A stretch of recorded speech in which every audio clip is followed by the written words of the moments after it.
وبركاته. بسم الله الرحمن الرحيم. إن الحمد لله نحمده ونستعينه ونستغفره ونعوذ بالله من شرور أنفسنا وسيئات أعمالنا. من يهده الله فلا مضل له ومن يضلل فلا هادي له. وأشهد أن لا إله إلا الله وحده لا شريك له وأشهد أن محمدًا عبده ورسوله. يا أيها الذين آمنوا اتقوا الله حق تقاته ولا تموتن إلا وأنتم مسلمون.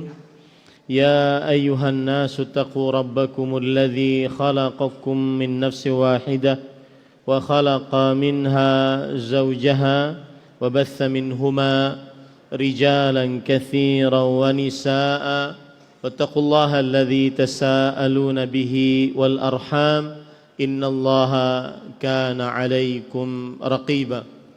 يا أيها الذين آمنوا اتقوا الله وقولوا قولا سديدا يصلح لكم أعمالكم ويغفر لكم ذنوبكم ومن يطع الله ورسوله فقد فاز فوزا عظيما. أما بعد فإن أصدق الحديث كتاب الله وأحسن الهدي هدي محمد صلى الله عليه وعلى آله وسلم وشر الأمور محدثاتها وكل محدثة بدعة وكل بدعة ضلالة وكل ضلالة في النار.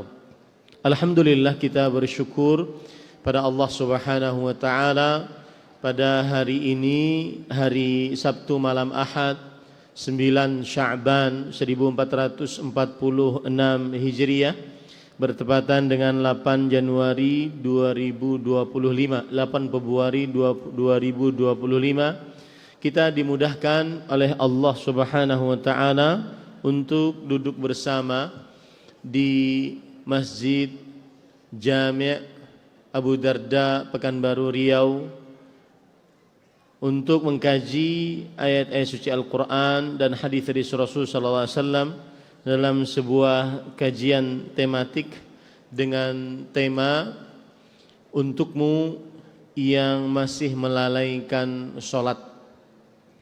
Salawat dan salam semoga selalu Allah berikan kepada Nabi kita Muhammad sallallahu alaihi wa alihi wasallam, pada keluarga beliau, para sahabat, serta orang-orang yang mengikuti beliau sampai hari kiamat kelak.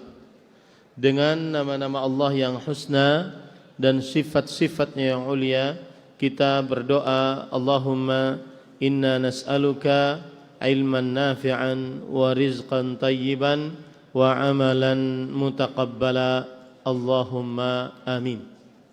Sebelum saya mulai, maka hendaknya para jamaah agar mengikuti kajian ini, terutama yang di belakang, tidak ada yang mengobrol, terutama santri. Terutama santri. Santri harus beradab di majelis ilmu. Taib, ahibati fillah, afanillah wa iyyakum. Tema kita adalah untukmu yang masih melalaikan salat. Tema ini saya ambilkan dari ayat Al-Quran dalam surat Al-Ma'un, fawailun lil musallin. Neraka wail bagi orang-orang yang salat. Alladzina hum an salatihim sahun. Orang-orang yang lalai dari solatnya atau lalai tentang solatnya. Inilah asal muasal dasar dari tema kajian kita malam ini. Kalau kita baca penafsiran para ulama tentang ayat ini, maka kita akan tahu siapa yang dituju dari ayat ini, dan secara bersamaan kita juga tahu siapa yang dituju dari kajian ini. Saya bacakan dari tafsir Imam Ibnu Katsir rahimahullah ketika beliau menafsiri ayat fawailul lil musallin alladzina hum an salatihim sahun. Neraka wail bagi orang-orang yang salat, yang lalai tentang salatnya. Imam Ibnu Katsir berkata, qala Ibnu Abbasin wa ghairuhu, berkata Abdullah bin Abbas radhiyallahu anhuma dan selain beliau dari para ahli tafsir. Dan Abdullah bin Abbas turjumanul Quran, ahli tafsir di generasi sahabat Nabi, dan langsung mendapatkan doa dari Rasulullah sallallahu alaihi wasallam dan belajar langsung tafsir dari Rasulullah sallallahu alaihi wasallam. Ini menunjukkan bahwa pentingnya tafsiran dari Abdullah bin Abbas radhiyallahu anhuma. Beliau berkata, yakni al-munafiqin. Orang-orang yang lalai tentang salatnya adalah orang-orang munafik. Siapa mereka? Alladzina yusalluna fil alaniyah wa la yusalluna fis sir. Orang-orang yang salat saat di tengah orang banyak, dan orang-orang yang tidak sholat saat sendirian.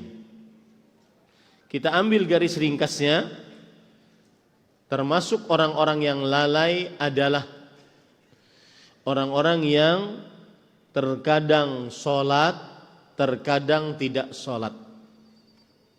Ini tafsiran pertama, dan untuk merekalah tujuan kajian ini. Yang terkadang sholat, terkadang tidak sholat. Terkadang sholatnya cuma subuh karena dia bisa berjamaah di masjid di samping rumahnya, dan maghrib serta isya karena sudah pulang dari kantornya. Tapi zuhur dan asar tidak sholat karena sibuk dengan pekerjaan dunianya. Kemudian beliau mengatakan juga, alladzina hum min ahli salati wa qad iltazamu biha thumma hum anha sahun imma an fi'liha bil kulliyah.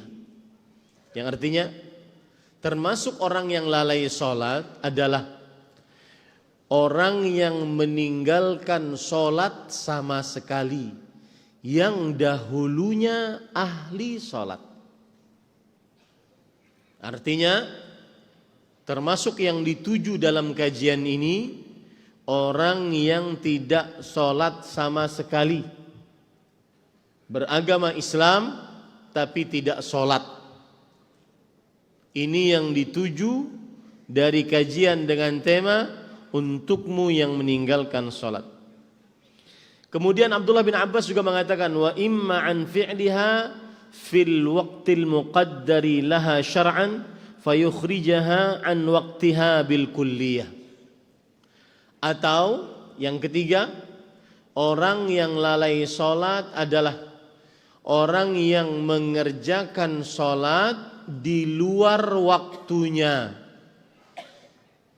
Orang yang mengerjakan salat di luar waktunya tanpa ada izin atau alasan yang dibenarkan oleh syariat. Benar-benar keluar waktunya tanpa ada alasan yang dibenarkan oleh syariat, baru dia sholat.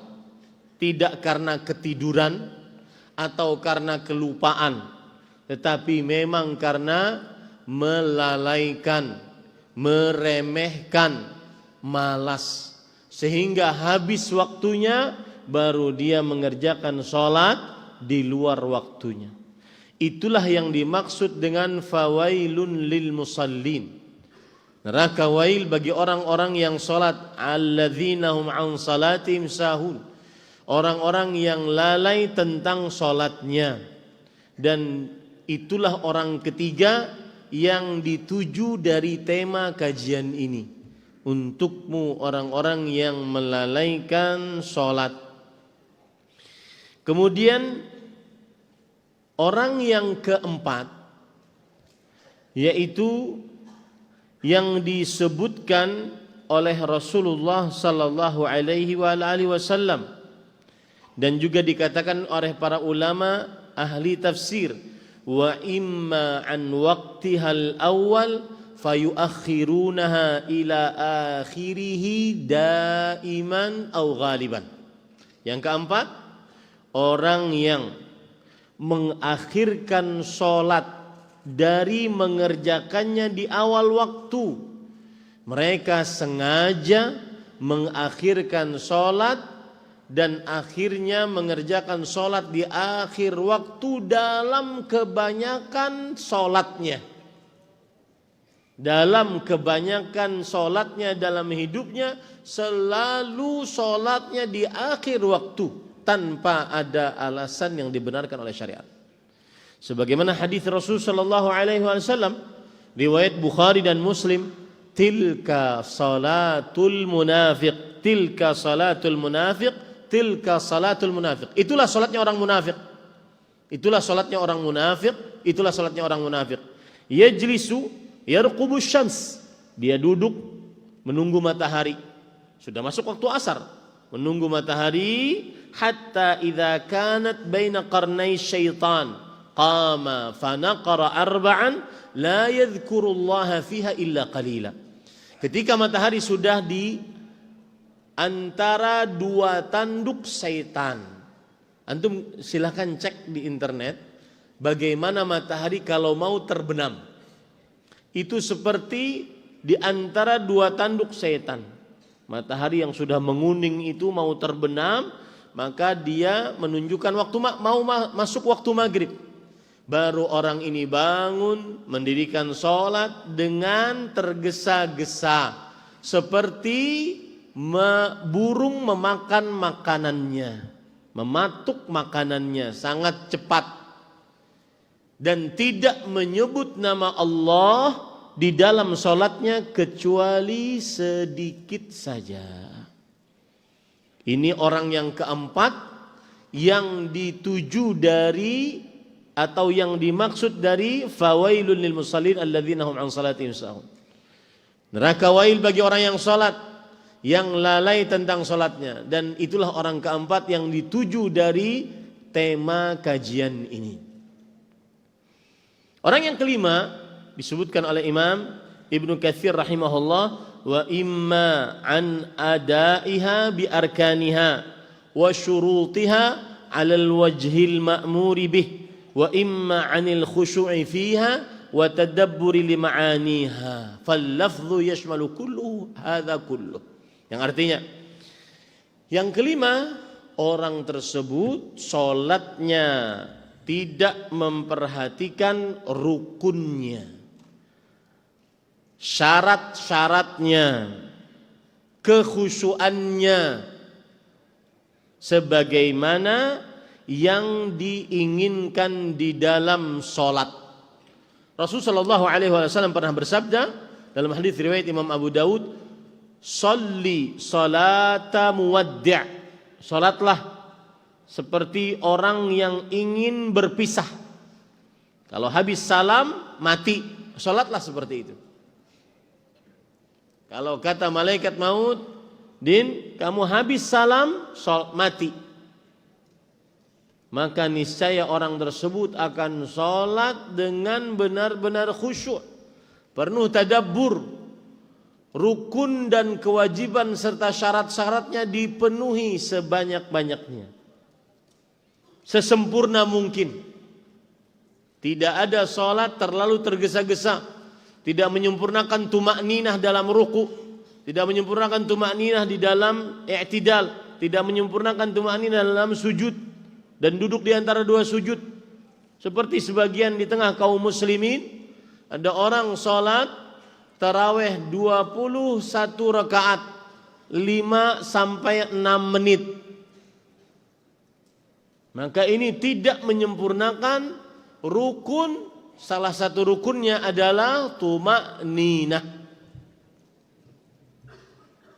Ini termasuk yang fawailun lil musallin alladzina hum an salatihim sahun.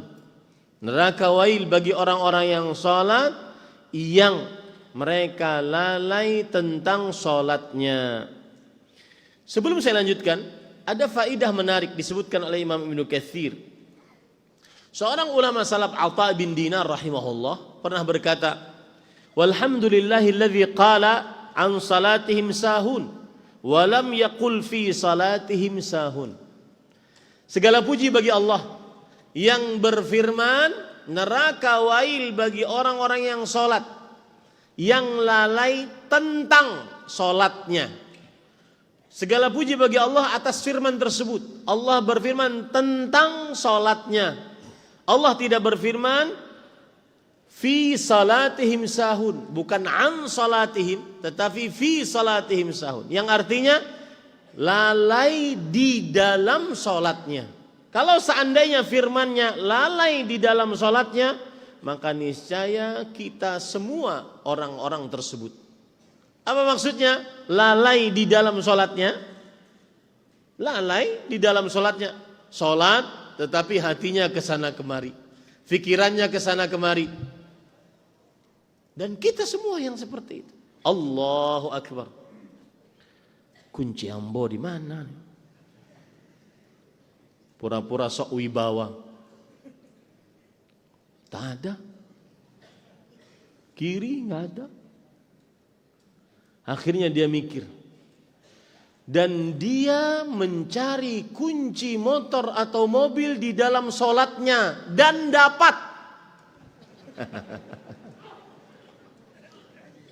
Sepertinya jatuh tadi di kamar mandi. Habis sholat dia cari dapat. Alhamdulillah Allah tidak berfirman walladzina hum fi salatihim sahun. Kalau Allah berfirman orang-orang yang lalai di dalam salatnya, maka ini kita semua. Ibu-ibu yang salat meracik bumbu makanan saat salat. Allahu Akbar. Wah, bensinnya kurang, garamnya kurang. Dan benar, setelah selesai sholat dia rasain garam kurang. Itu berarti memasak saat sholat. Maka firman Allah ini adalah karunia bagi kita. Fawailun lil musallin alladzina hum an salatihim sahun. Neraka wail bagi orang-orang yang sholat, orang-orang yang lalai tentang sholatnya. Dan yang lalai tentang sholatnya 5 orang yang saya sebutkan tadi. 5 orang yang kita sebutkan tadi. Taib. Para ikhwah yang dirahmati oleh Allah, apalagi sebelumnya saya ingin mengatakan tema ini penting. Kenapa? Karena mendirikan sholat adalah rukun Islam yang kedua yang paling penting setelah mengucapkan 2 kalimat syahadat. Apalagi sekitar 20 hari lagi kita akan memasuki bulan Ramadan. Mudah-mudahan kita dipanjangkan umur oleh Allah SWT. Tidak akan bermanfaat dan sah puasa seseorang jika tidak mengerjakan sholat 5 waktu. Dan ini difatwakan oleh para ulama. Dan ini berdasarkan hadis Rasul. Dalam hadis riwayat Imam Muslim, bainar rajul wasyirki wal kufri tarkus salah. Jarak antara seseorang dengan kesyirikan, kekufuran, meninggalkan salat.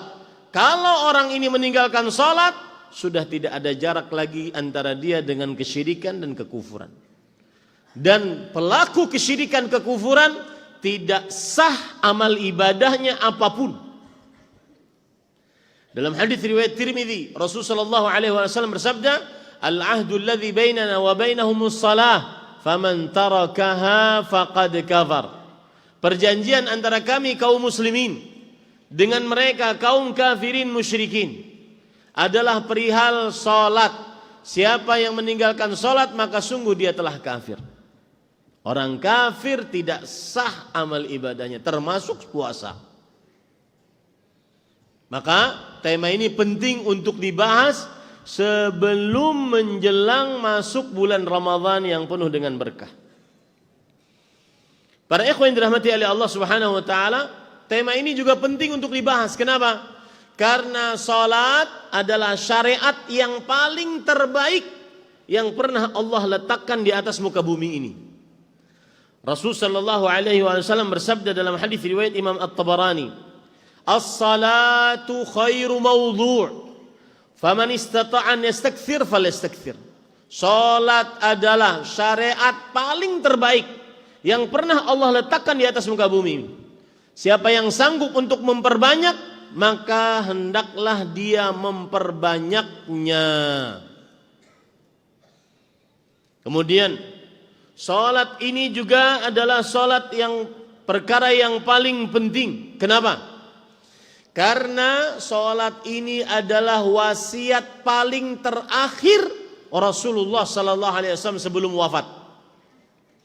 Nabi Muhammad sallallahu alaihi wasallam sudah tidak bisa salat berjamaah di hari Kamis.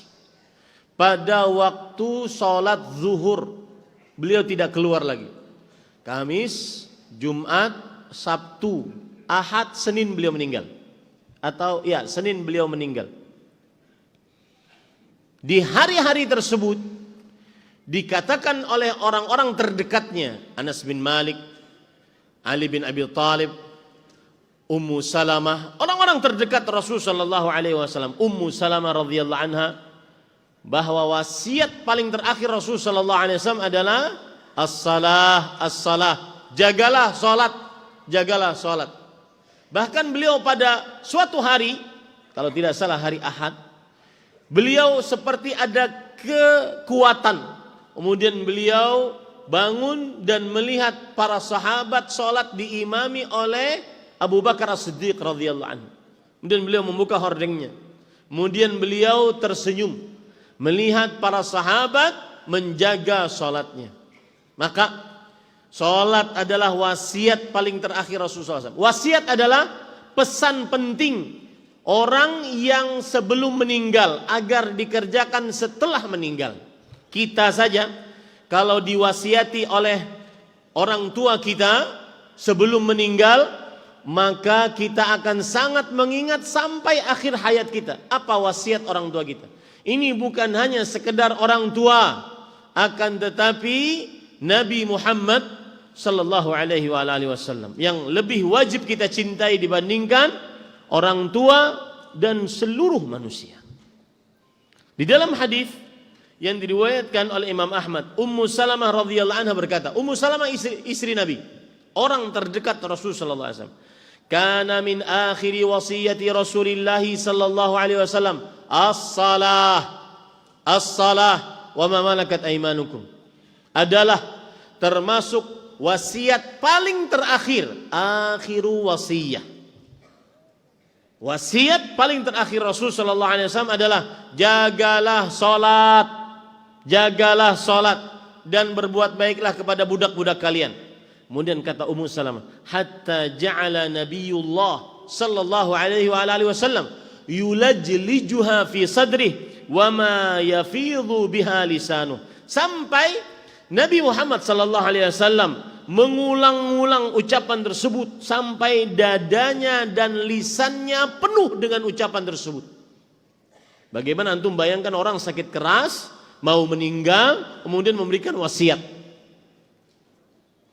Maka tema ini sangat penting. Ali bin Abi Thalib radhiyallahu anhu, menantu Rasul sallallahu alaihi wasallam, dan beliau salah seorang yang memandikan Rasulullah sallallahu alaihi wasallam. Beliau berkata, "Kana akhiru kalami Rasulillah sallallahu alaihi wasallam as-salah, as-salah wa ma malakat aymanukum." Adalah perkataan terakhir Rasul sallallahu alaihi wasallam. Beliau bersabda, "Jagalah salat, jagalah salat." Dan apa saja yang berkaitan dengan perlakuan kalian kepada budak kalian. Anas bin Malik radhiyallahu anhu, pembantu Rasulullah SAW, salah satu orang terdekat di rumah Rasulullah SAW. Beliau bercerita, kana akhir wasiyati Rasulullah SAW hina hadarahul maut. Adalah akhir wasiat terakhir Rasulullah SAW ketika dihadiri kematian. As-salah, as-salah. Jagalah salat, jagalah salat. Kemudian beliau berkata, wa ma zala yugharghir biha fi sadrih wa ma yafidhu biha lisanuh. Masih saja ucapan itu ada di tenggorokan beliau dan di dada beliau, lisan beliau penuh dengan ucapan tersebut. Ini para ikhwah yang dirahmati oleh Allah Subhanahu wa taala. Dan terakhir, tema ini penting. Kenapa? Karena yang melalaikan salat, maka para sahabat bersepakat, la hadza fil Islam liman tarakas salah. Yang artinya Imam Malik meriwayatkan dalam kitabnya Al-Muwatta, tidak ada bagian sedikit pun di dalam Islam bagi siapa yang meninggalkan salat. Maka hati-hati para ikhwan yang dirahmati oleh Allah, jika antum yang hadir adalah orang-orang yang sekarang mengerjakan salat, mendirikan salat, bersyukurlah, mintalah istiqamah kepada Allah Subhanahu wa taala. Tetapi juga sampaikan apa yang antum dapat dari kajian ini kepada orang-orang rumah, kepada karib kerabat, kepada saudara-saudari, kakak adik, yang paman bibi, keponakan, rahim-rahim kita. Sampaikan kepada mereka tentang perihal salat ini. Sekarang timbul pertanyaan, bagaimana cara mengobati orang yang melalaikan salat agar mau salat, agar seseorang benar-benar tidak melalaikan salat? Yang pertama, para ikhwan yang dirahmati oleh Allah Subhanahu wa taala, orang yang melalaikan salat, cara mengobatinya yang pertama adalah dengan mengenalkan kepada mereka hukum salat, hukum mendirikan salat. Karena sebagian orang-orang yang melalaikan salat dengan 5 pelalaian tadi, salah satu sebabnya menganggap salat, tidak mengetahui hukum salat. Maka di sini saya sebutkan hukum salat, hukumnya adalah wajib bagi setiap muslim baligh, berakal, selain wanita yang haid dan nifas. Salat hukumnya wajib, yang arti wajib adalah ma amara bihi syari' amran jaziman ustuhiqqa bil azabi tariquhu amdan mutlaqa. Apa saja yang diperintahkan oleh syariat dengan perintah yang tegas, diancam oleh Allah dengan siksa bagi siapa yang melalaikannya secara sengaja, secara mutlak. Ini para ikhwan yang dirahmati oleh Allah Subhanahu wa taala. Berarti wajib bagi siapa tadi? Muslim. Kemudian baligh, kemudian berakal. Selain wanita yang haid dan nifas. Berarti yang tidak salat hanya orang kafir. Yang tidak salat hanya orang yang belum baligh. Yang tidak salat hanya orang gila. Dan yang tidak salat hanya wanita haid dan nifas. Selain itu, bagaimanapun keadaannya, tetap wajib salat. Kalau seandainya ada orang terkena syalal rubai, bahasa Arabnya syalal rubai. Syalal rubai artinya adalah dia stroke dari mulai leher sampai kaki, tetapi masih sadar, masih berakal, maka wajib tidak salatnya? Wajib. Ini perhatian kepada yang kadang-kadang masuk ke rumah sakit, dinyatakan sakit, opnam di rumah sakit, tidak pernah sholat. Selama masih muslim, balik, berakal, selain wanita yang haid dan nifas, maka wajib sholat. Rasul sallallahu alaihi Allah Subhanahu wa taala berfirman, "Wa aqimus shalah," dirikanlah salat. Ayat ini menunjukkan perintah wal aslu fil amri lil wujub illa ma dallat dalilu ala khilafih. Asal hukum perintah menunjukkan kepada kewajiban. Dalil yang lain surat Ibrahim ayat 31. Qul li ibadiyalladzina amanu yuqimus shalah. Katakan wahai Muhammad sallallahu alaihi wasallam kepada hamba-hambaku yang beriman agar mendirikan salat. Agar adalah kata perintah. Agar adalah kata perintah. Kemudian dalil yang lain surah Al-Baqarah ayat 238. Hafidhu 'alas salawati was salatil wusta. Selalu jagalah, bukan hanya sekedar menjaga, bukan hafidha yahfadhu, bukan menjaga, tetapi selalu jagalah salat dan salat yang pertengahan, yaitu salat asar.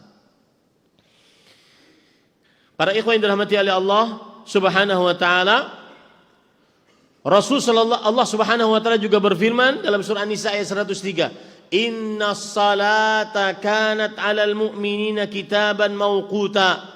Sesungguhnya salat diwajibkan atas orang-orang beriman pada waktu yang telah ditentukan. Tidak boleh salat sebelum waktunya, tidak boleh salat di luar waktunya. Wajib dikerjakan salat pada waktunya. Imam Ibnu Jarir At-Tabari, Imamul Mufassirin berkata, "Innama huwa kanat 'alal mu'minina fardhan wuqita lahum waqta wujubi adaihi fabayyana dzalika lahum." Allah mewajibkan atas orang-orang beriman salat di waktu yang sudah ditentukan waktunya. Ini para ikhwah yang dirahmati oleh Allah Subhanahu wa taala. Silakan azan dulu.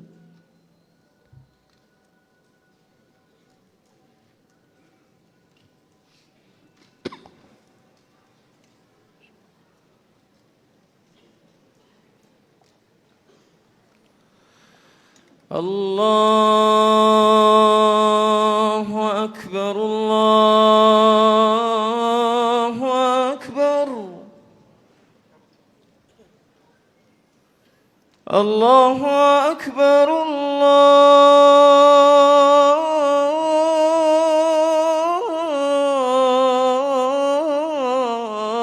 Allahu akbar.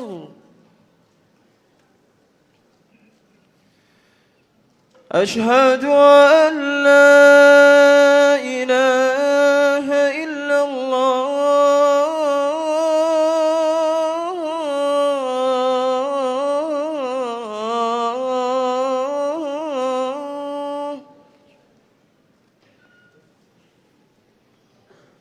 أشهد أن لا إله إلا الله.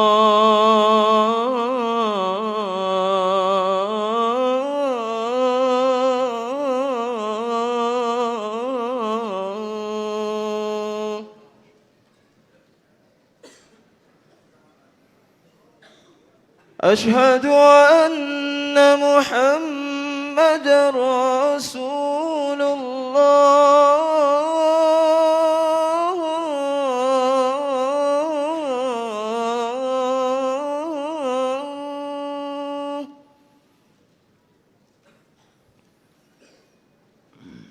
أشهد أن محمدا رسول الله.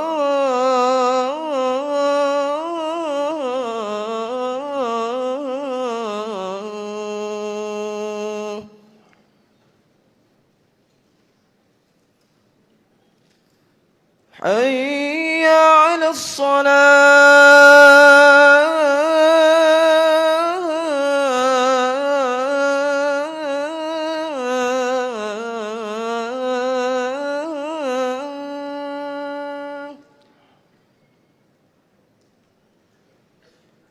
حي على الصلاة.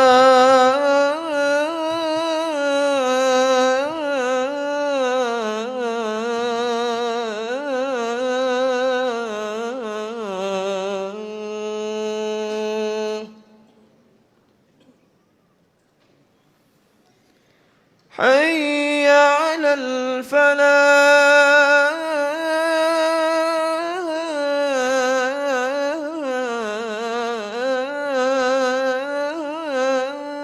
الفلاح حي على الفلاح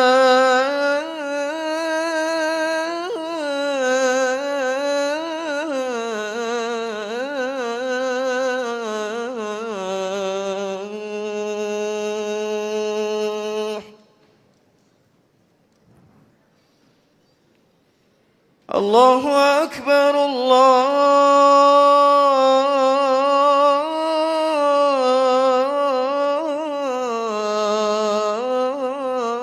الله أكبر لا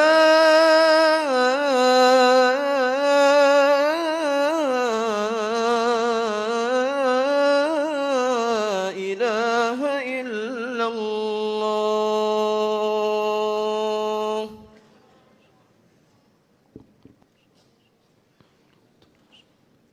Ya, saya lanjutkan. Tadi saya janji sama panitia setelah azan pertanyaan, tapi ini saya lanjutkan sedikit. Insyaallah setelah itu baru pertanyaan. Perhatikan baik-baik para ikhwan yang dirahmati oleh Allah Subhanahu wa taala. Berarti cara mengobati orang yang melalaikan sholat, cara yang pertama apa? Sampaikan hukum kewajiban sholat.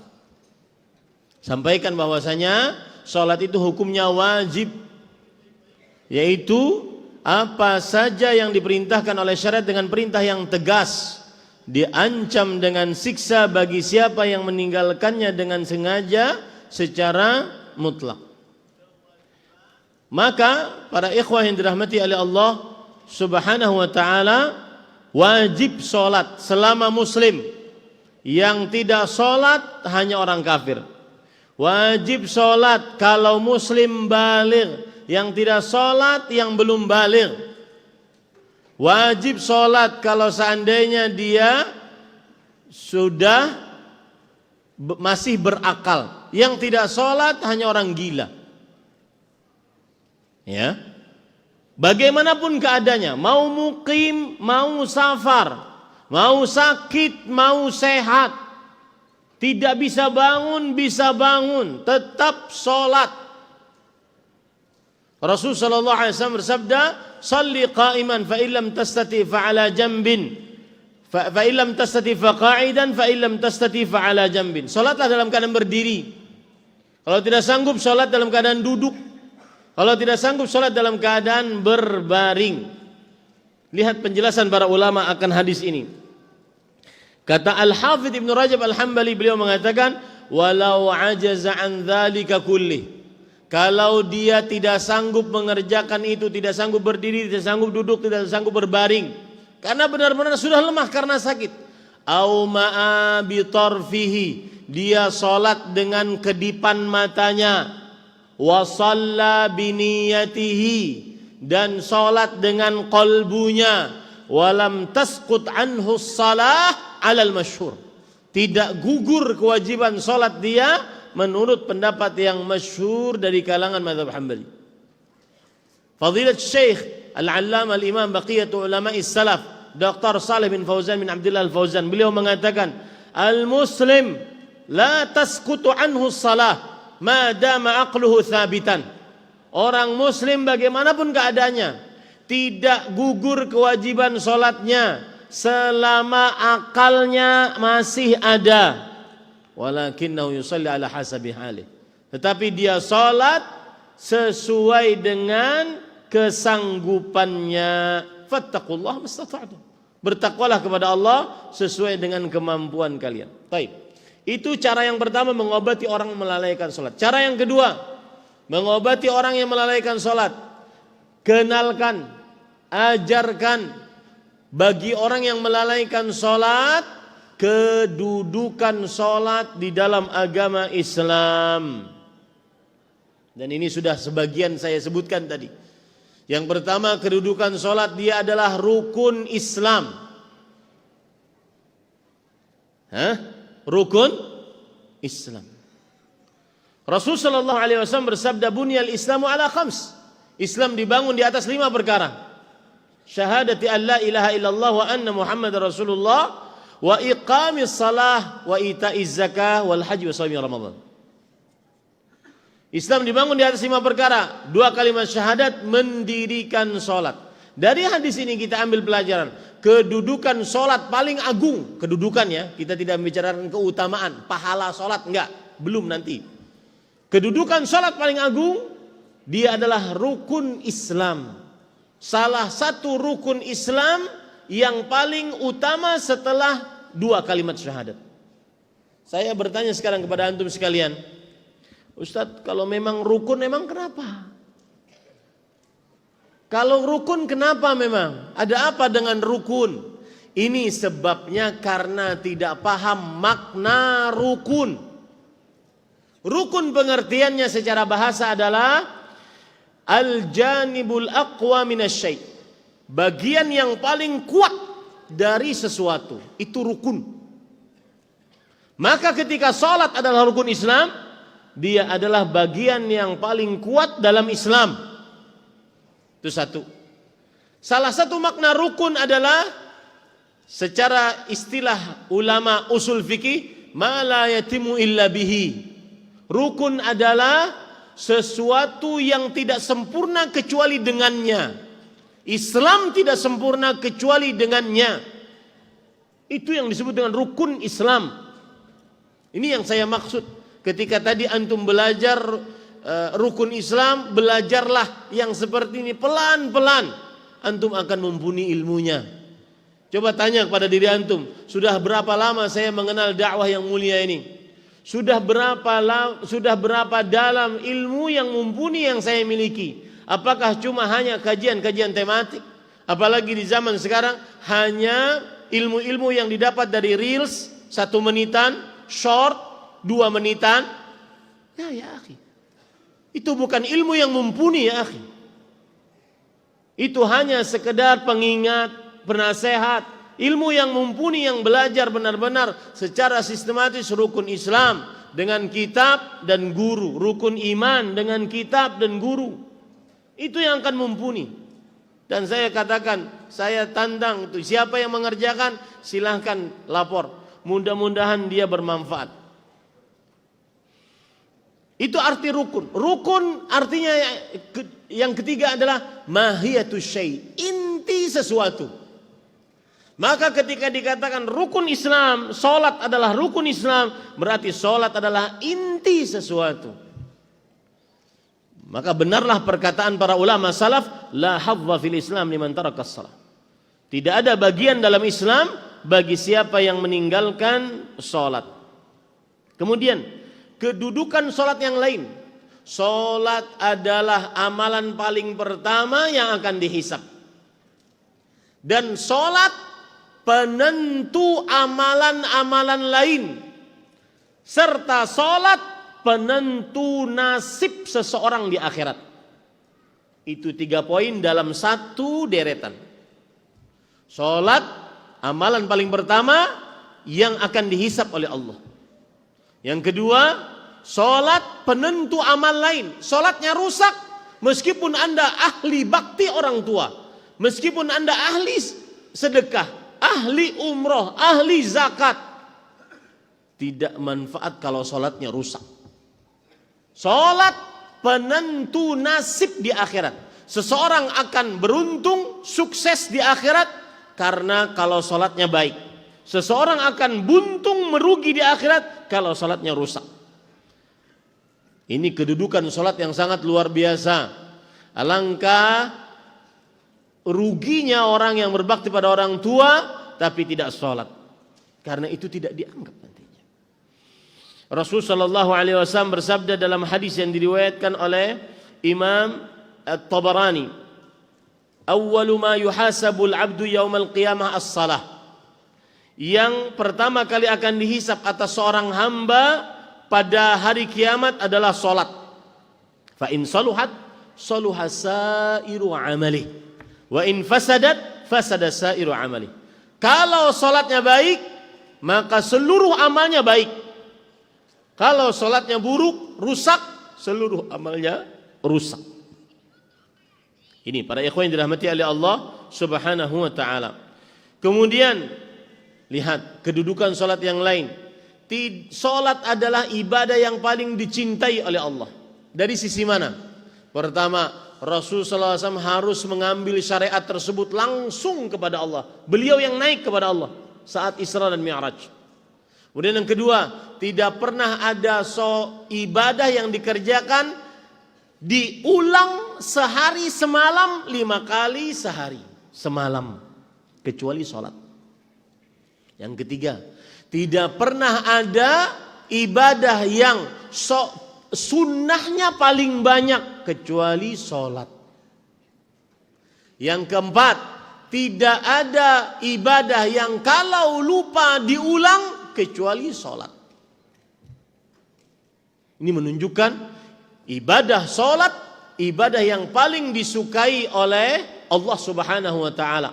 Saya sebutkan beberapa poin tadi. Yang pertama, Rasul sallallahu alaihi wasallam langsung mengambil sholat tersebut ke atas langit tanpa perantara Jibril. Yang kedua, tidak ada ibadah yang diulang 5 kali sehari kecuali sholat. Yang ketiga, tidak ada ibadah yang amalan sunnahnya paling banyak kecuali sholat. Yang keempat, tidak ada ibadah yang kalau lupa atau ketiduran diqadha kecuali sholat. Siapa yang bisa mengulang? Saya kasih duit 100 juta. 100.000. 100 juta. Aja.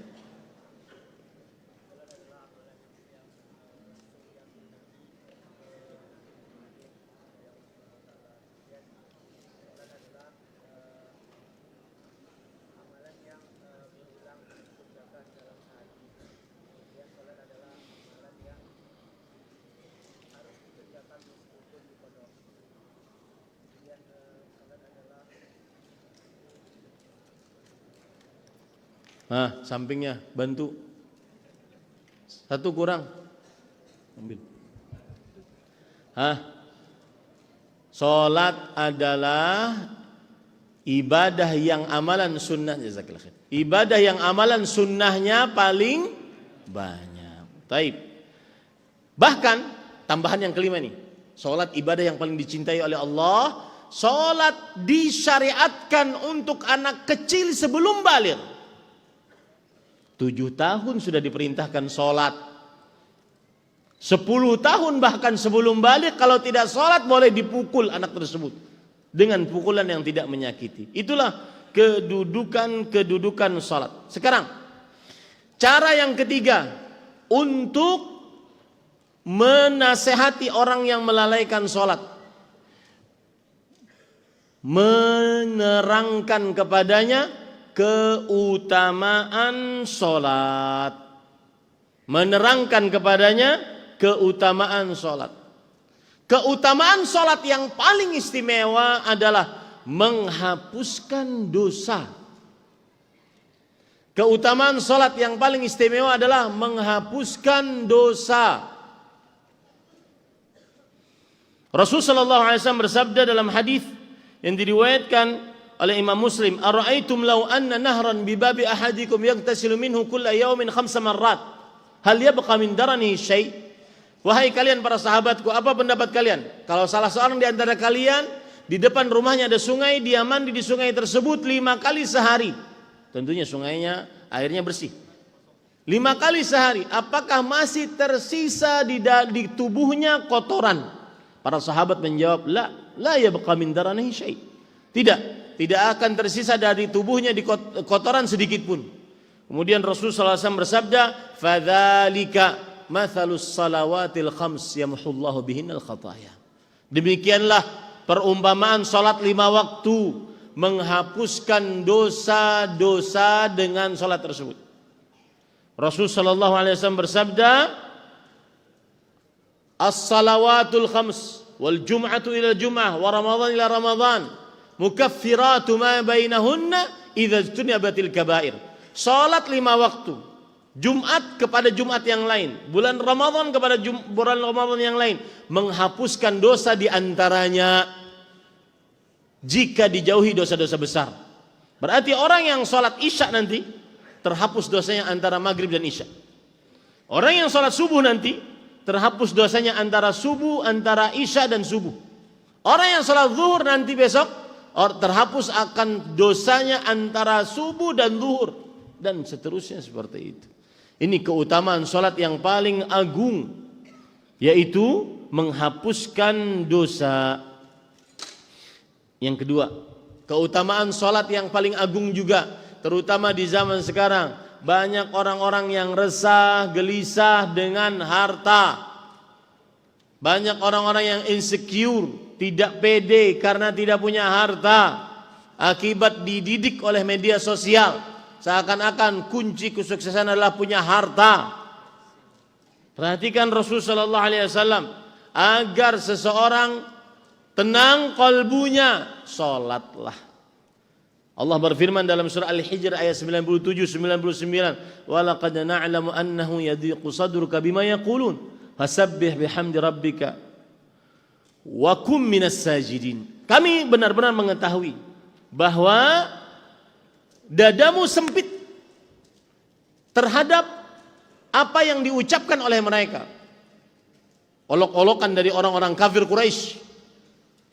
Maka bertasbihlah memuji Rabbmu, dan jadilah engkau orang-orang yang sujud bersama orang-orang yang sujud. Maka sholat sanggup menghilangkan rasa gundah. Saya ingin menyebutkan sebuah faedah menarik.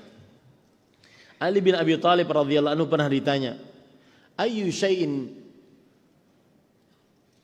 akbarul makhluqati quwwatan? Makhluk mana yang paling kuat di atas muka bumi ini? Beliau menjawab, gunung. Makhluk yang paling kuat, dia merupakan pasak-pasak bumi. Tetapi gunung bisa dipahat dengan besi, berarti makhluk yang paling kuat adalah besi. Tetapi besi bisa dilelehkan oleh api, berarti makhluk yang paling kuat adalah api. Api bisa dipadamkan oleh air, berarti air adalah makhluk yang paling kuat. Air bisa dihalau oleh angin, makanya ada hujan, berarti makhluk yang paling kuat adalah angin. Angin bisa dihalau oleh manusia, berarti manusia adalah makhluk yang paling kuat. Tetapi manusia ada sesuatu yang menyesakkan dadanya, yaitu perasaan resah, gelisah, gundah, tidak karuan. Berarti makhluk yang paling kuat adalah alham wal gham, rasa resah, rasa gelisah, tidak tenang, tidak lapang dada. Dan yang mampu menghilangkan makhluk yang paling kuat tersebut adalah apa? Salat. Jangan pernah remehkan salat. Kapan resah, gelisah, maka ambillah air wudu, salatlah 2 rakaat. Ini para ikhwah, faedah yang menarik. Kemudian yang selanjutnya, itu cara yang ketiga. Karena waktu ya saya sempitkan. Banyak sebenarnya keutamaan salat yang sangat luar biasa. Sekarang kita ingin mengobati dengan cara yang keempat, yaitu orang yang melalaikan salat harus dikenalkan, diajarkan tentang peringatan keras di dalam syariat Islam bagi siapa yang meninggalkan dan melalaikan sholat. Harus diajarkan, ini yang keempat. Harus diajarkan bagi yang melalaikan sholat tentang peringatan keras bagi yang melalaikan sholat. Contohnya hadis yang saya sebutkan tadi, inna baina rajuli wa baina syirki wal kufri tarkus salah. Jarak antara seseorang dengan kesyirikan dan kekufuran meninggalkan sholat. Ini peringatan keras. Siapa yang meninggalkan sholat maka tidak ada jarak antara dia dengan kesyirikan dan kekufuran. Ini peringatan keras dari Rasulullah sallallahu alaihi wasallam. Al-ahdul ladzi bainana wa bainahumus shalah, faman tarakaha faqad kafar. Perjanjian antara kami orang Islam dengan mereka orang kafir adalah perihal salat. Siapa yang meninggalkannya maka sungguh dia telah kafir. Dalam hadis yang lain riwayat Imam Ahmad, la tatrukis salata muta'ammidan fa innamahu man taraka salata muta'ammidan faqad bari'at minhu dhimmatullahi wa rasulih. Jangan pernah tinggalkan salat dengan sengaja. Sesungguhnya siapa yang meninggalkan salat dengan sengaja, Allah dan Rasulnya berlepas diri darinya. Ini peringatan keras dari hadis-hadis Rasul. Peringatan keras dari perkataan para sahabat Nabi. Seperti perkataan Umar bin Khattab, la hadza fil Islam liman taraka salata muta'ammidan. Tidak ada bagian sedikit pun dalam Islam bagi siapa yang meninggalkan salat dengan sengaja. Tidak ada sama sekali. Peringatan keras. Imam Mujahid rahimahullah bertanya kepada Jabir radhiyallahu anhu, "Maka kana yufarriqu bainal kufri wal imani 'indakum fi ahdi Rasulillah sallallahu alaihi wasallam?" Apa yang membedakan, wahai Jabir, sahabat Rasulullah, apa yang membedakan di antara kalian pada zaman Rasulullah? Ini mukmin, ini kafir. Apa yang membedakannya? Kata Jabir radhiyallahu anhu, as-salah. Tidak ada yang membedakan kecuali salat. Yang salat beriman, yang tidak salat kafir.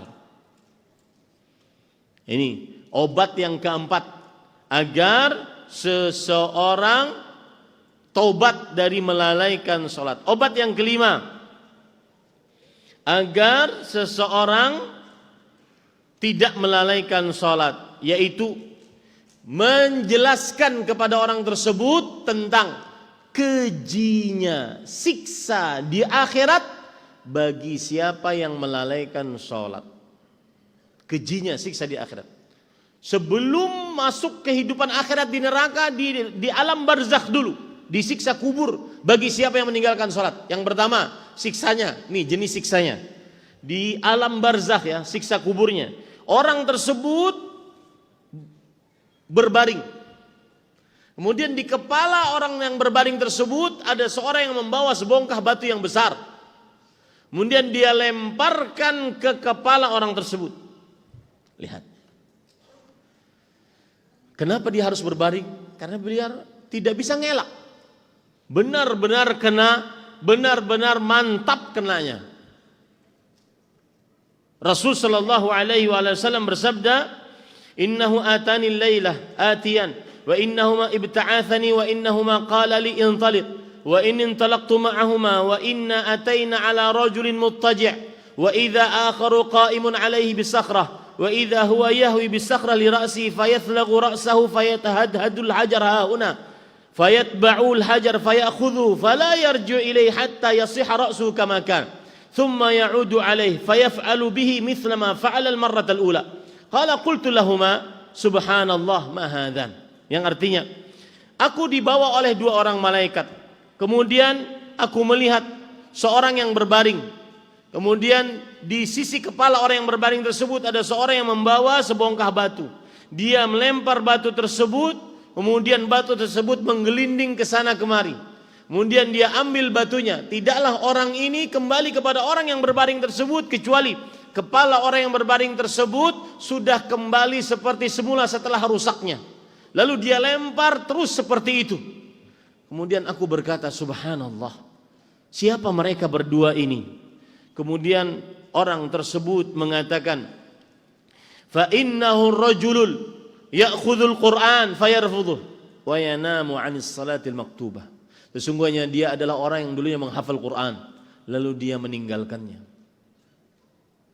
Hati-hati para santriku yang menghafal Quran lalu dia meninggalkannya. Kemudian dia sengaja meninggalkan salat dengan tidur, bukan karena ketiduran. Ini bahaya orang yang meninggalkan sholat. Sampaikan itu kepada yang melalaikan sholat. Ancamkan itu kepada orang yang melalaikan sholat.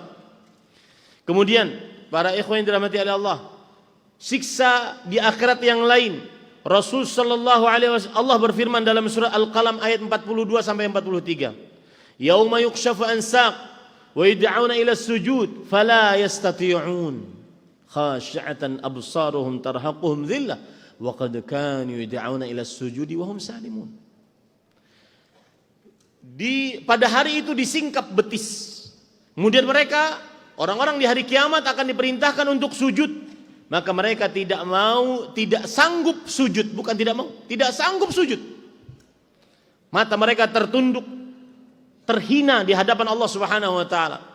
Apa sebabnya? Mereka saat di dunia yud'auna ila shalah wa hum salimun. Mereka di dunia dipanggil untuk mengerjakan salat, tetapi mereka tidak mau, padahal mereka dalam keadaan selamat, sehat walafiat. Artinya gini, diperintahkan untuk sujud, maka punggungnya tidak mau ruku. Jadi satu, selalu tegak. Itu siksa bagi orang yang tidak sholat di akhirat yang ketiga. Yang keempat, para ikhwan yang dirahmati oleh Allah Subhanahu wa taala, salah satunya maknanya adalah yang tidak mau sujud. Berkata Sa'id bin Jubair rahimahullah, seorang tabi'i, yasma'una hayya 'alal falah fala yujibun. Mereka mendengar hayya 'alal falah, tapi mereka tidak menghadiri panggilan tersebut.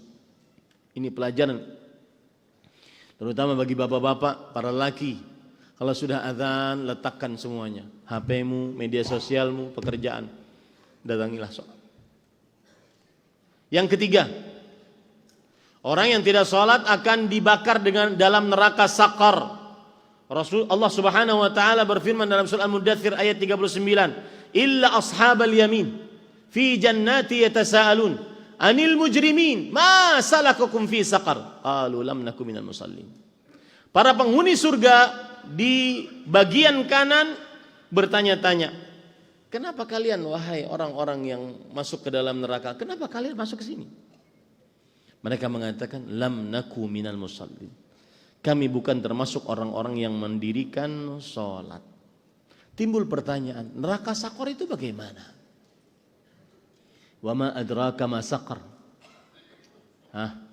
Lanjutkan. Wa ma adraka ma saqar. Habis itu lawahatul lil bashar. Apa arti lawaha? Lawaha artinya membakar kulit-kulit. Ya, wa ma adraka ma saqar. La tubqi wa la tadhar. Lawahatul lil bashar. La tubqi wa la tadhar. Tidak menyisakan, tidak membiarkan. Semuanya dibakar. Sampai kulit-kulitnya dibakar. Subhanallah. Sampaikan itu bagi orang yang melalaikan sholat. Kemudian siksa yang keempat, bagi orang yang melalaikan sholat, akan dimasukkan ke dalam neraka namanya ghai. Dalam surat Maryam ayat 59, fa khalafa min ba'dihim khalfun adha'us shalah wattaba'us syahawat fasawfa yalqauna ghayya. Maka akan ada orang yang menggantikan orang-orang sebelumnya yang buruk. Siapa orang yang buruk ini? Yang melalaikan sholat dan mengikuti syahwat. Lihat ini. Ini dua hal yang saling berkaitan satu dengan yang lainnya. Siapa saja yang melalaikan sholat pasti sedang mengikuti syahwat. Fasawfa yalqauna ghayya. Maka mereka akan mendapati neraka ghai. Saya bacakan tafsiran para ulama. Abdullah bin Abbas mengatakan, ghai, mereka akan mendapati ghai, khusranan, kerugian. Imam Qatadah bin Da'amah Sadusi, ulama tafsir di generasi tabi'i, syarran, keburukan. Abdullah bin Mas'ud radhiyallahu anhu mengatakan, ghai adalah wadin fi jahannam, ba'idul qa'ri, khabithut ta'am. Ghai adalah lembah jurang dalam neraka jahannam, dalam dan baunya busuk. Antum kalau masuk ruangan, semakin dalam itu oksigennya semakin habis. Kalau ditambah dengan bau yang busuk, maka akan sangat menyakitkan. Begitulah ghai. Abu Iyad rahimahullah, seorang ahli tafsir generasi salaf, mengatakan ghai adalah wadin fi jahannam min qaihin wa dam. Ghai adalah lembah dalam neraka jahannam yang isinya muntahan penghuni neraka dan darah penghuni neraka. Itu bagi yang melalaikan sholat. Satu lagi, yang kelima, ancaman siksa bagi orang yang melalaikan sholat, yaitu awal ayat yang saya sebutkan, fawailun lil musallin. Neraka wail bagi orang-orang yang sholat. Siapa mereka? Apa itu neraka wail? Wail adalah wadin fi jahannam law suyirat ma'ahul jibalu lama'at. Sebuah lembah dalam neraka jahanam, kalau gunung dimasukkan ke dalamnya meleleh. Gunung terbuat dari apa, Pak? Batu. Batu adalah yang paling kuat di atas muka bumi ini. Makanya Allah menyebutkan kekerasan dengan batu. Fahiya kal hijarati au ashaddu. Kekerasan dengan batu. Tetapi karena saking panasnya wail, dimasukkan gunung meleleh gunungnya. Sampaikan itu kepada orang yang melalaikan sholat. Taib, ini yang bisa saya sampaikan. Sebelum saya tutup, saya akan menyebutkan, Ustadz, saya ingin bertobat. Bagaimana caranya? Apakah saya harus mengqadha semua salat yang saya tinggalkan karena malas dan karena lalai? Maka ini khilaf di antara para ulama, dan saya lebih condong kepada pendapat cukup dia bertaubat. Dan tidak ada bayar kafarat, kompensasi, bayar sedekah apapun atas taubatnya karena meninggalkan sholat. Apalagi dibayarnya kepada ustadznya. Tidak ada. Karena sebagian ada yang ngibulin seperti itu, mengibulin jamaahnya. Saya ingin bertobat dari sholat yang pernah saya tinggalkan. Iya, bertobat dengan cara bayarnya kepada saya. Ini termasuk daripada penipuan. Bertobatlah kepada Allah, dan syarat tobat ada 5. Ikhlas karena Allah, tidak ada karena apa-apa kecuali karena Allah. Yang kedua, menyesal atas perbuatannya. Yang ketiga, melepaskan dosa itu. Yang keempat, bertekad untuk tidak mengulang dosa itu lagi. Yang kelima, dilakukan sebelum meninggal atau sebelum kiamat. Semoga yang disampaikan bermanfaat. Saya kembalikan acara kepada para ikhwah. Apakah ada pertanyaan ataukah cukup? Maka dipersilakan. Nah, waktu saya sudah habis, bahkan lewat.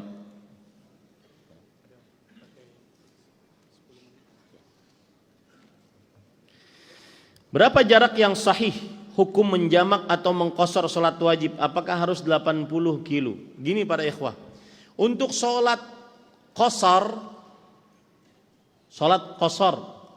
yang 4 rakaat jadi 2, baik itu isya, zuhur dan asar, maka itu bisa dikerjakan saat safar. Dan sholat qashar saat safar itu ada 2 pembicaraannya, 2 sisi. Ingat baik-baik ya, agar antum mudah memahaminya. Yang pertama, yang berkaitan dengan jarak. Yang kedua, yang berkaitan dengan singgah.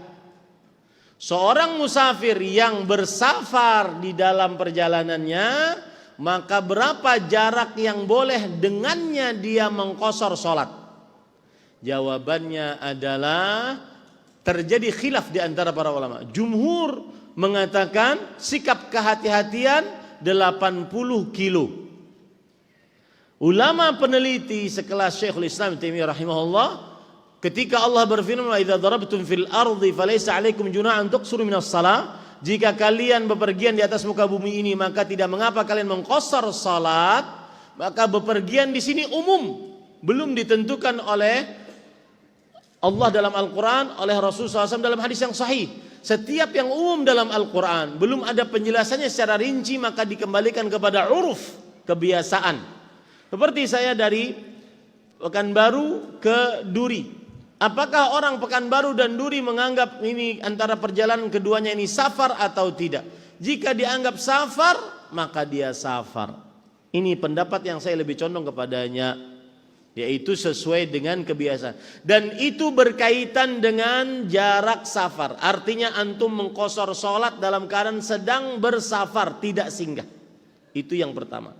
Yang kedua, bagaimana musafir yang singgah, seperti saya sekarang. Orang Banjarmasin singgah di Pekanbaru beberapa hari. Apakah saya boleh mengqashar? Maka jawabannya adalah terjadi khilaf di antara para ulama. Berapa hari singgahnya dia? Jumhur mengatakan 4 hari. Karena Rasulullah SAW ketika berhaji, beliau datang Kamis, Jumat, Sabtu, Ahad, Senin, Selasa, Rabu. Kamis beliau pergi ke Mina. Selama 4 hari ini beliau tinggal di Batha. Dan selama itu beliau mengqashar salatnya. Selama itu beliau mengqashar salatnya. Jadi ketika antum mungkin di Pekanbaru, ada bini kedua di Duri, 4 hari, maka qashar salat di situ. Tapi kalau seandainya salatnya seperti saya sekarang, ikut salat dengan imam yang muqim, maka bagaimana? Salatlah sempurna. Kenapa? Karena innama ju'ilal imam liyutamma bih. Imam dijadikan untuk diikuti. Lalu ada pertanyaan yang selanjutnya saya tambahkan, bagaimana kalau orang yang musafir ikut orang yang muqim, imamnya muqim, bolehkah dia sholat qabliyah ba'diyah? Maka jawabannya boleh. Kenapa? Karena kita mengqashar sholat wajib, maka tidak disyariatkan bagi kita sholat qabliyah ba'diyah kecuali 2 rakaat sebelum subuh, karena Rasulullah SAW tidak pernah meninggalkannya. Tetapi apabila kita ikut imam yang muqim dan sholatnya sempurna, kita pun sholatnya sempurna, berarti kita boleh melakukan apa? Qabliyah dan ba'diyah. Wallahu a'lam. Bagaimana cara terbaik seorang anak menasihati orang tuanya untuk sholat? Cara yang terbaik, perbaiki hubunganmu dulu dengan Allah. Wallahi ini cara paling jitu bagi orang tua yang sulit menasihati anaknya. Hubungi dulu dengan Allah. Man aslaha bainahu wa bainallah aslaha bainahu wa bainan nas. Kata para ulama di antaranya Imam Al-Qayyim rahimahullah. Siapa yang memperbaiki hubungannya dengan Allah, Allah akan mudahkan perbaikan hubungannya dengan anak-anak, dengan manusia lainnya. Perbaiki dulu hubungannya dengan Allah. Berdoa kepada Allah.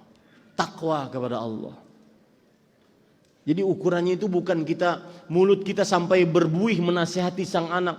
Semua sudah kita lakukan Ustaz dan seterusnya. Tidak. Urusannya adalah hidayah. Dan hidayah di tangan siapa? Innaka la tahdi man ahbab, walakinna Allah yahdi man yasha. Maka perbaiki hubungannya dengan Allah Subhanahu wa taala. Baru setelah itu sampaikan kepada anak-anak apa yang sudah saya sebutkan tadi. Bagaimana pelaksanaan sholat jamak dan kasar yang Ustadz lakukan sekarang? Nah, ini yang saya lakukan tadi. Karena saya ikut bersama imam muqim, sholatnya sempurna, maka saya sholatnya sempurna, bahkan ada qobliyah ada ba'diyah. Dan itu saya ambilkan dari contoh nyata langsung Fadilat Syekh Ibrahim bin Amir Ruhaili. Suatu ketika kita habis daurah di sholat asar, habis asar daurah sampai maghrib. Adzan maghrib, beliau sholat maghrib. Setelah berzikir, kemudian kita kira beliau mau bangun karena beliau musafir, kita anggap.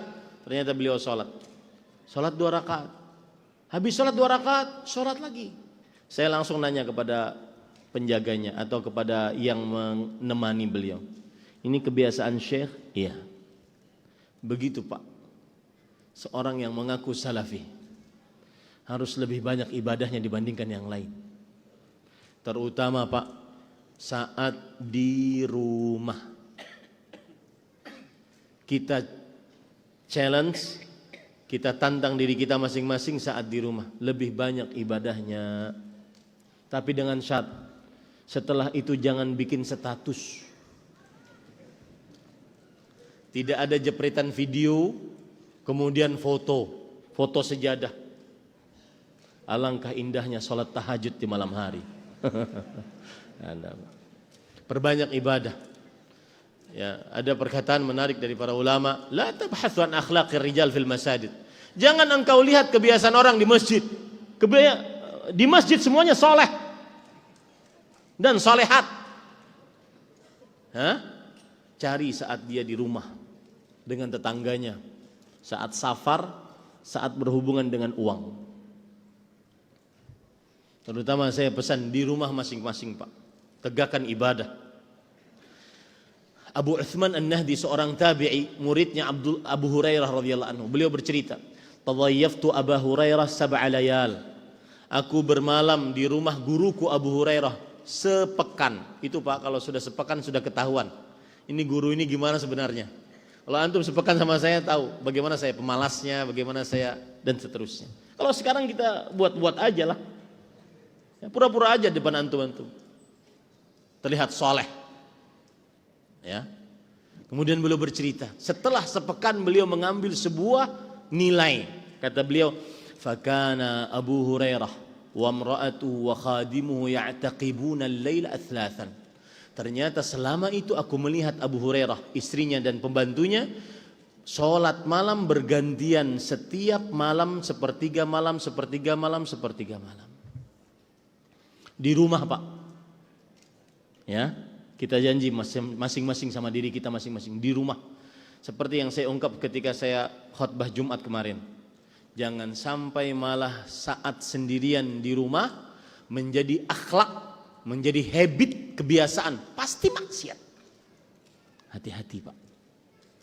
Tidak ada manfaatnya. Takutlah kepada Allah Subhanahu wa taala.